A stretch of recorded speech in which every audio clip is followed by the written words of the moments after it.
The Evora S has a 3.5 litre supercharged V6 engine, and it's the current pinnacle of the Lotus range. But for some purists, Lotus is all about lightweight, back to basics enthusiast cars like the Exige and the Elise. So what would happen if you took the engine from this big Lotus and put it in a small Lotus? Well, that's what would happen.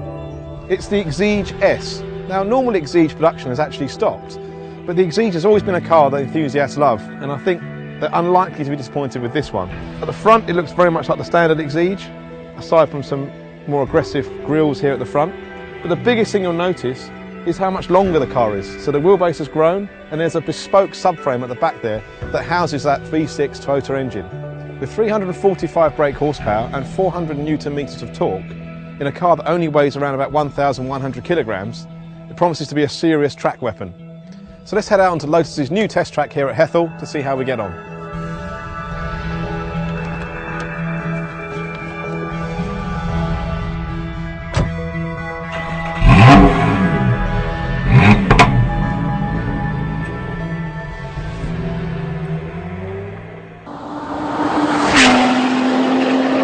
Now there's a adjustable traction control. You can have sport mode where you've got the sort of adaptable traction control, or you can have race or fully off. Now I've gone for fully off, so let's start off by being a hooligan and see.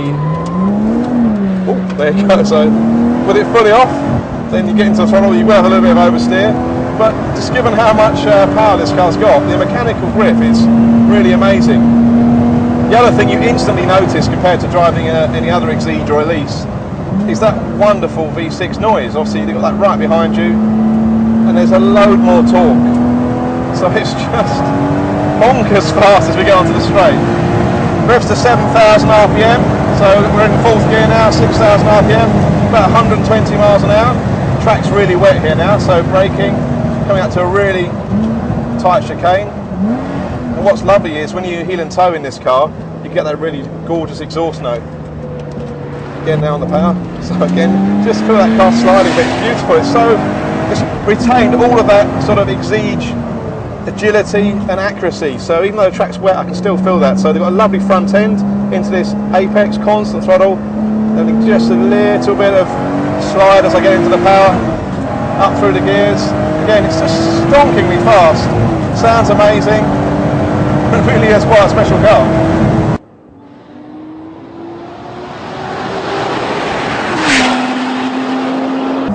So we know it's good on track, so let's take it out on the road now and find out what it's like on the road.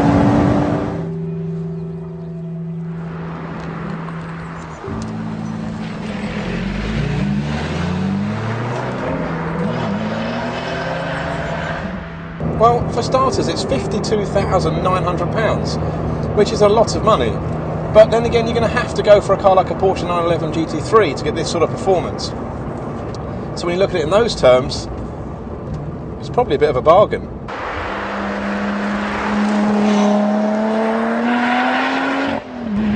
Now on the road, obviously when you get in, it's just like any other Elise or Exige, so you have to clamber in over this thick drossil as you get in, and once you're inside, the interior is very, very basic, but really nicely built, lots of bare aluminium. There's no power steering, so don't go and drive into the shops, it's quite hard work manoeuvring in car parks, but once you're up to speed, it feels fine.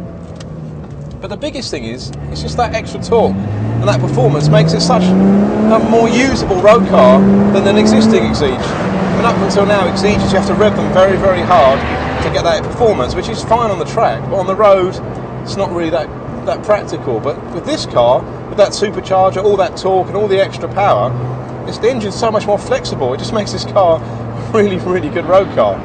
Now, obviously, you have to accept the fact that, like all Exiges, the chassis is very stiff, so you do feel every imperfection in the tarmac and it's noisy on the motorway. But if you accept that, it's a really astonishingly fast, massively grippy and really enjoyable road car. I've got to say, I think it's my favourite Lotus.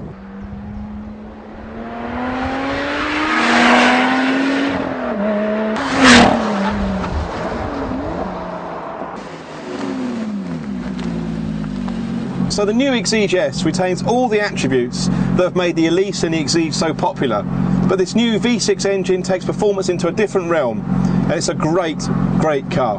I'm loving driving it, but unfortunately, Lotus want it back.